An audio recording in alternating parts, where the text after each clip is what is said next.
আসসালামু আলাইকুম সবাইকে জব সেল পয়েন্ট ইউটিউব চ্যানেলে স্বাগতম। আজকে একটা ভিডিও তৈরি করতেছি যে এনএসআই এর এ টু জেড। তো অনেকেই কমেন্ট করেন বিভিন্ন আমার ভিডিওতে যে এনএসআই এর সার্কুলার শেষ হয়েছে, এখন এর পরীক্ষা এবং এর কাজ কি, বিভিন্ন পোস্ট আছে এখানে, একটা এর পরীক্ষা কবে হবে এবং এর কাজ কি। তো আজকে আমি কিছু টপিকস নিয়ে আলোচনা করব।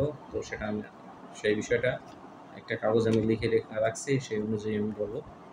তো বরাবরের মতো যারা চ্যানেলটিতে নতুন তারা সাবস্ক্রাইব করে পাশে থাকবেন। তো প্রথমত এনএসআই এর কাজ কি? এনএসআই হচ্ছে বাংলাদেশ সরকারের একটি গোয়েন্দা সংস্থা। এই গোয়েন্দা সংস্থার কাজ হচ্ছে দেশের অভ্যন্তরে সকল তথ্যগুলো তারা সংগ্রহ করে। তাদেরকে আসলে চেনার উপায় নেই, তারা বিভিন্নভাবে তথ্য সংগ্রহ করে, মিসিং, মিটিং সহ বিভিন্ন যে অনুষ্ঠান, তারপরে দেশের রাজনৈতিক অবস্থার প্রেক্ষাপটে তারা বিভিন্ন তথ্য সংগ্রহ করে। এই তথ্য সংগ্রহ করে তারা বাংলাদেশ সরকারকে তারা সহযোগিতা করে দেশ পরিচালনার ক্ষেত্রে। তারপর হচ্ছে এই এনএসআই একটা গুরুত্বপূর্ণ দপ্তর। এখানে চাকরি পাওয়াটা আসলে একটা ভাগ্যের ব্যাপার বললেই চলে, কারণ হিউজ কম্পিটিশন বর্তমানে চাকরির বাজারে, আর এনএসআই বলে তো কোনো কথাই নেই। তারপর এখন আছে যে সহকারী পরিচালক। এই সহকারী পরিচালকের কাজ কি? সহকারী পরিচালক হচ্ছে একটা অ্যাসিস্ট্যান্ট ডাইরেক্টর, নবম গ্রেডের চাকরি, 22,000 বেসিক শুরু হয়। এর কাজ হচ্ছে একটা একটা সেক্টরের একটা যে কোনো উপজেলা বা জেলা লেভেলের প্রধান, তিনি তিনি হচ্ছে তাদের আন্ডারে সবাই কাজ করে। ফিল্ড অফিসার থেকে ফিল্ড স্টাফ সহ স্টেনোগ্রাফার সহ সবাই তার আন্ডারে কাজ করে। মূলত ফিল্ড স্টাফরা যে সকল তথ্য সংগ্রহ করে, তারা সেই সকল তথ্য তারা এই ফিল্ড অফিসারের কাছে দেয়, এবং ফিল্ড অফিসার সেই সকল তথ্য বিশ্লেষণ করে, এবং বিশ্লেষণ করার পরে তার নিয়ন্ত্রণকারী কর্তৃপক্ষ, যিনি সহকারী পরিচালক, তার কাছে প্রেরণ করে। সহকারী পরিচালক ডেপুটি ডাইরেক্টরের কাছে প্রেরণ করে। এখন ফিল্ড স্টাফের কাজ কি? ফিল্ড স্টাফের কাজ সম্পর্কে, ফিল্ড স্টাফ মূলত একটা 15 গ্রেডের চাকরি। তারা ফিল্ডে যায়, ফিল্ড থেকে তারা তথ্য সংগ্রহ করে এবং সেই সকল তথ্য তার নিয়ন্ত্রণকারী ফিল্ড অফিসারকে জানায়। তার মাধ্যমে তারা আসলে সামগ্রিক তথ্য সংগ্রহ করে থাকেন এই ফিল্ড স্টাফরা। তো তাদের কাজও খুবই গুরুত্বপূর্ণ এই এনএসআইয়ে। তারপর হচ্ছে তাদের বেতন কাঠামো হচ্ছে সরকারি বেতন কাঠামো, রেশন সুবিধা সহ বিভিন্ন সুযোগ সুবিধা তারা পেয়ে থাকেন।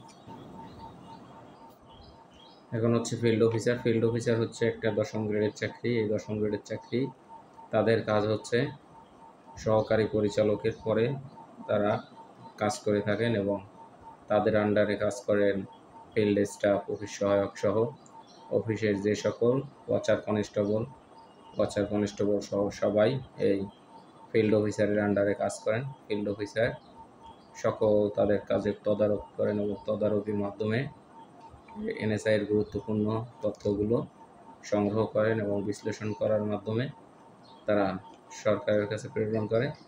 তার সে অনুযায়ী সরকার পরবর্তী ব্যবস্থা নিয়ে থাকেন। তারপর হচ্ছে বেতন কত। এখন হচ্ছে এখানে সরকারি পে স্কেল অনুযায়ী তারা বেতন পেয়ে থাকেন, যার যেরকম পোস্ট সেই পোস্ট অনুযায়ী এই এনএসআই এর কর্মরত সবাই বেতন পেয়ে থাকেন। এখানে সুবিধা আছে, তারা চাইলে পার্শ্ববর্তী উপজেলায় চাকরি করতে পারেন, অনেকে হেড অফিসে চাকরি করেন। এছাড়া আরও অনেক সুবিধা আছে। তারা তারা অনেকে জানতে চেয়েছেন যে তারা রেশন পান কিনা। আসলে তারা রেশন পান। তো সর্বোচ্চ 4 জন পর্যন্ত রেশন পান পরিবারের, স্বামী, স্ত্রী এবং 2 বাচ্চা সহ 4 জন পর্যন্ত তারা রেশন পেয়ে থাকেন। এখানে রেশন পেয়ে মোটামুটি তারা সুন্দরভাবে জীবন যাপন করতে পারে। এই এনএসআইয়ে একটা সুযোগ আছে। তারপর হচ্ছে প্রমোশন কেমন। এখানে প্রমোশন সিস্টেম মোটামুটি ভালো। এখান থেকে নিচ থেকে উপর পর্যন্ত যাওয়া যায় অনেক, 10ম গ্রেড পর্যন্ত সর্বনিম্ন। তার উপরে তো যদি ফার্স্ট ক্লাস পদে জয়েন করা যায় তাহলে তারা আরও উপরে যেতে পারে। তারপর হচ্ছে তারা ঝুঁকি ভাতা পান কিনা। অনেকে জানতে চেয়েছেন যে তারা ঝুঁকি ভাতা আছে কিনা তাদের। হ্যাঁ, তাদের ঝুঁকি ভাতা আছে। তারা নির্দিষ্ট পরিমাণ টাকা এই ঝুঁকি ভাতা হিসেবে পেয়ে থাকেন এবং তাদের ঝুঁকি ভাতা বেতনের সাথে অ্যাড হয়ে থাকে।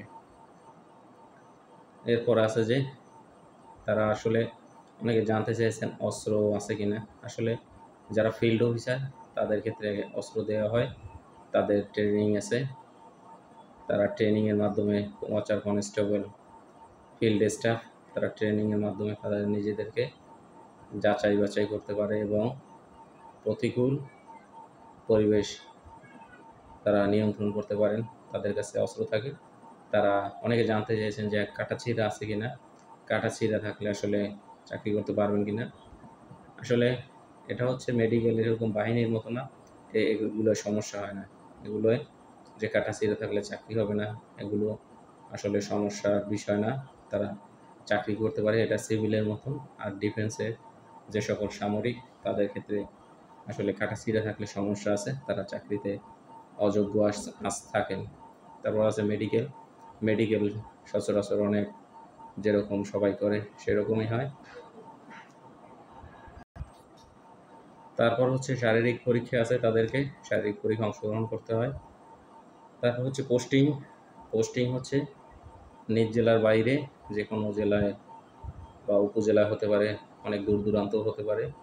এটা নির্ভর করে তারা কোথায় দিবে সেটার উপরে ডিপেন্ড করে যে আসলে তাদের পোস্টিং কোথায় হবে। সুযোগ সুবিধা অনেকে জানতে চেয়েছেন যে তাদের অন্যান্য আউট ইনকাম আছে কিনা। আসলে এনএসআইতে এইরকম কোনো সুযোগ নাই যে আপনারা ঘুষ খাবেন অথবা অন্য কিছু করবেন, এরকম কোনো সুযোগ নেই।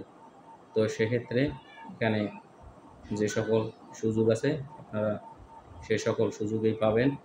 তো এর বাইরে কেউ কিছু করলে তাদের তো কপালে অনেক কষ্ট আছে, কারণ এটা হচ্ছে গোয়েন্দা সংস্থা। এটা হচ্ছে রাজনৈতিক ব্যাকগ্রাউন্ড। এখন এখানে ভেরিফিকেশন হয় 3-4 ধাপে পোস্ট অনুযায়ী, অনেক ভেরিফিকেশন। অনেকে জানতেই পারে না যে তাদের ভেরিফিকেশন হয়ে গেছে। 3-4 ধরনের ভেরিফিকেশন হয়, তারপরে তারা আসলে নিয়োগ দেয়, চূড়ান্ত নিয়োগ দেয়।